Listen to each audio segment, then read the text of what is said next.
Welcome back dito sa channel natin. Andito tayo ngayon sa May Asiana City.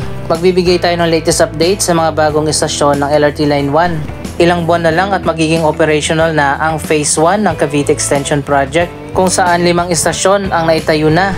At nandito tayo sa pinakaunang bagong station, ang Redemptorist.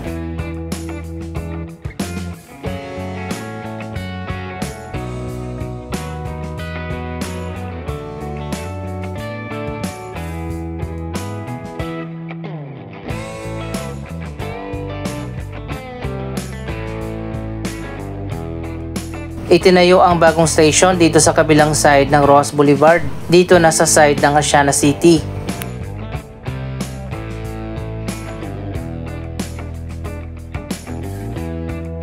Matatapos na nga ang construction sa 5 bagong station, ang Redemptorist, Mia Station, Asia World Station, Ninoy Aquino Station at Dr. Santos Station.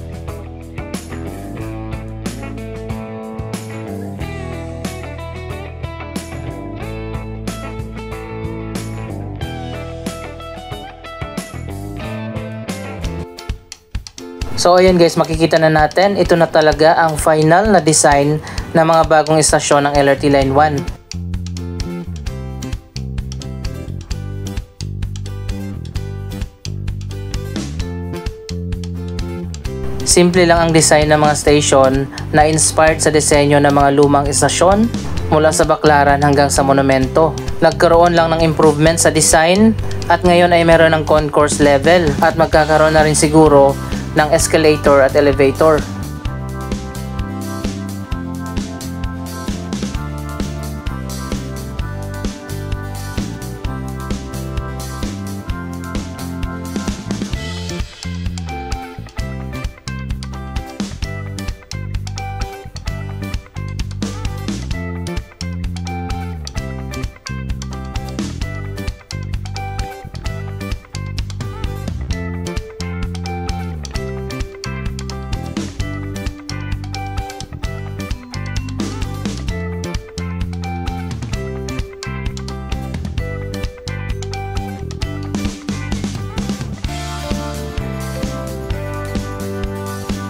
Hindi nila ginaya ang disenyo ng Balintawak at Roosevelt Station na mas bago at mas modern ang design.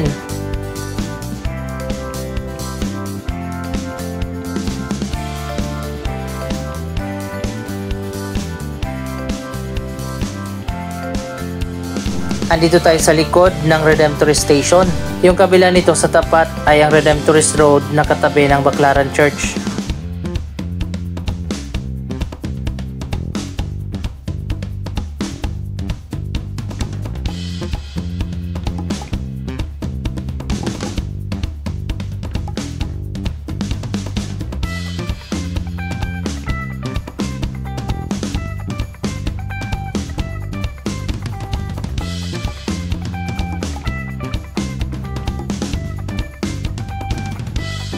Ayon pa nga sa Light Rail Manila Corporation, 5 lang ang naitayo na station ng Cavite Extension Project imbes na 8. Hanggang ngayon kasi hindi pa nasimula na itayo yung 3 station dahil may issue pa sa right of way. Mamaya pag-usapan natin yan.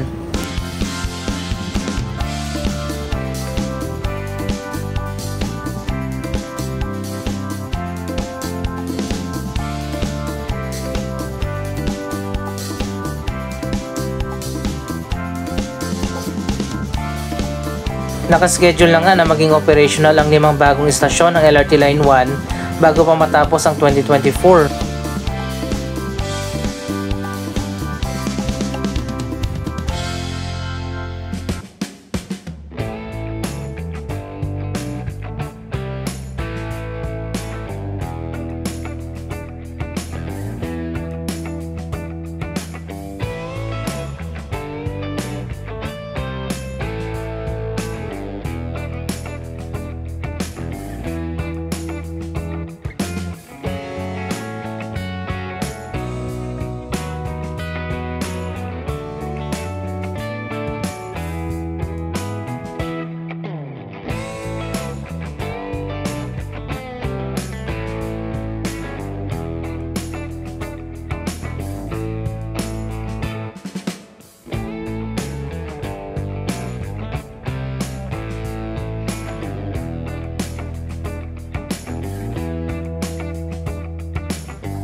Papunta na tayo sa Mia Station.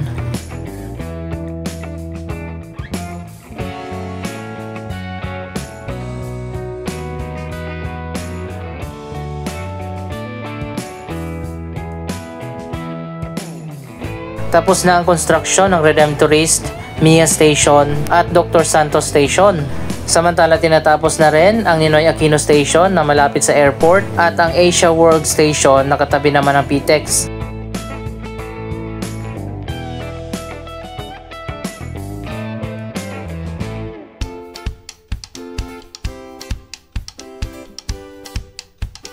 Bakit nga ba 5 lang ang naitayo na station imbis na 8? Ayon pa sa latest update ng Light Rail Manila Corporation, nagkaroon nga ng delay sa pag-acquire sa right-of-way at sa ngayon ay nasa 80% pa lang ang right-of-way na na-acquire nila para sa 3 pang istasyon, ang Las Piñas Station, Zapote Station at Niog Bacoor Station.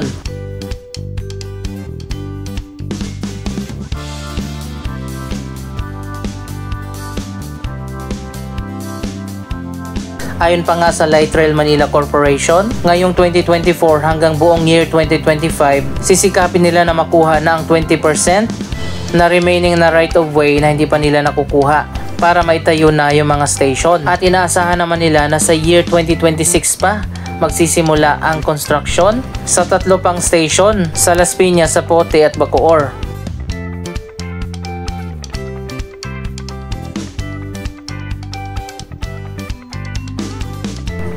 At ito pa, ang construction ng 3 station ay aabutin pa hanggang 2030 at inaasahan naman na magiging operational na ang buong linya mula sa Baclaran hanggang Cavite sa year 2031 pa. Sobrang tagal pa pala. Kaya para sa mga taga Cavite dyan, mga taga Las Piñas, ilang taon pa yung hihintayin nyo bago pa maging operational ang LRT Line 1 dyan sa lugar ninyo.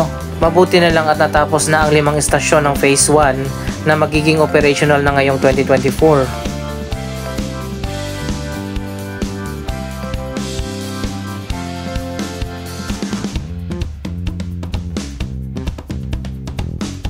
By the way guys, dito sa Roxas Boulevard sa tapat ng City of Dreams, marami mga bagong project dito katulad ng mga bagong condominium at itong bagong footbridge na modern ang design.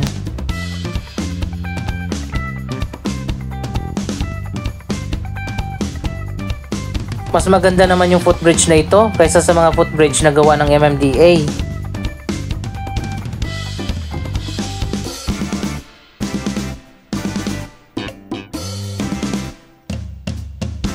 Dito naman yung kanal ay tinakpan na dahil mabaho nga at katabi ito ng hotel and casino.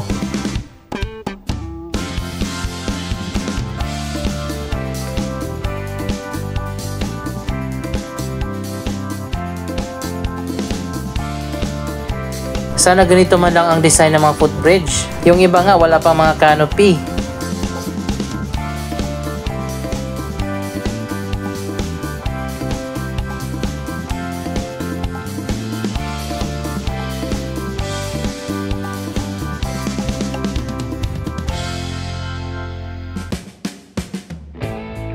Anyway, punta na tayo doon sa Mia Station na malapit na lang dito.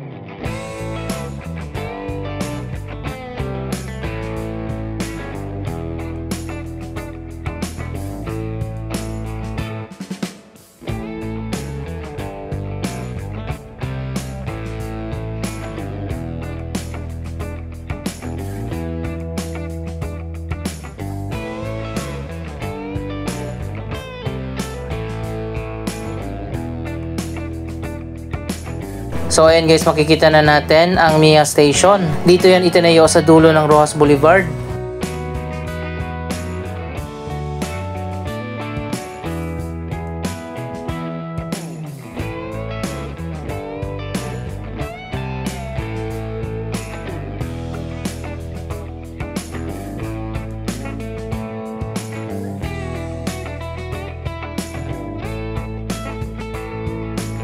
Isa pa sa naging dahilan sa delay sa pagtatayo ng mga bagong istasyon ang mga lockdown noong pandemic.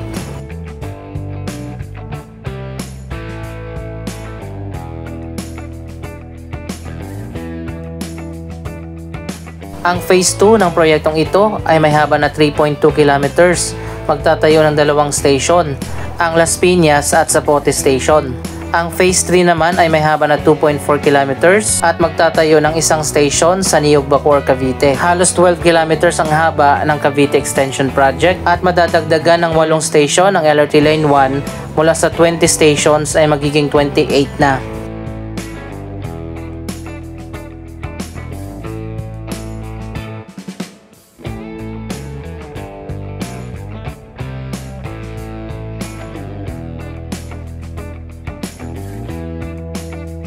So ayun guys, nandito na tayo sa likod ng MIA Station.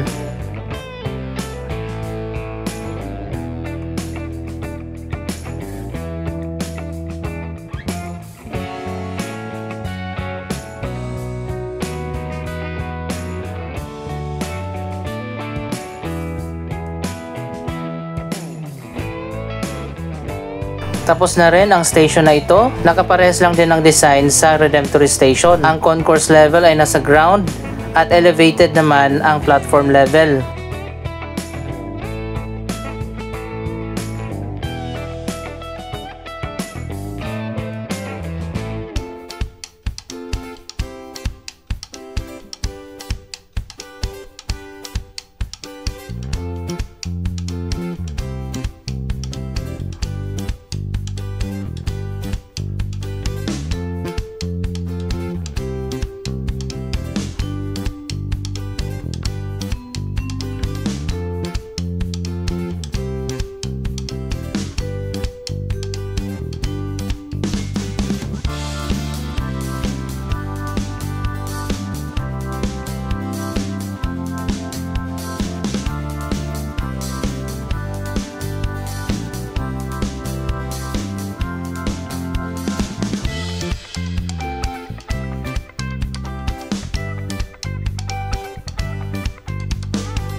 Nasa 64.2 billion pesos ang budget ng Light Rail Manila Corporation sa pagtatayo ng Cavite Extension Project. At nadagdagan pa ng 4 billion pesos na ginastos dahil sa delay sa construction noong pandemic.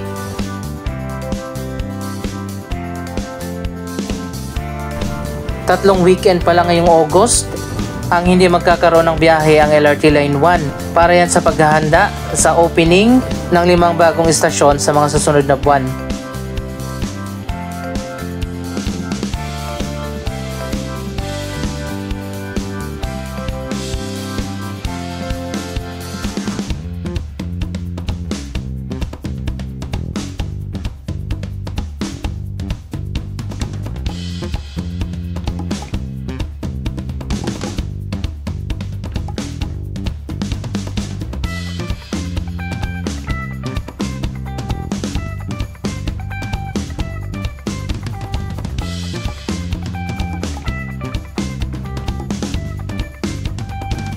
Nasa 800,000 naman na passengers ang masiservisyohan ng LRT Line 1 kapag natapos na ang buong Cavite Extension Project.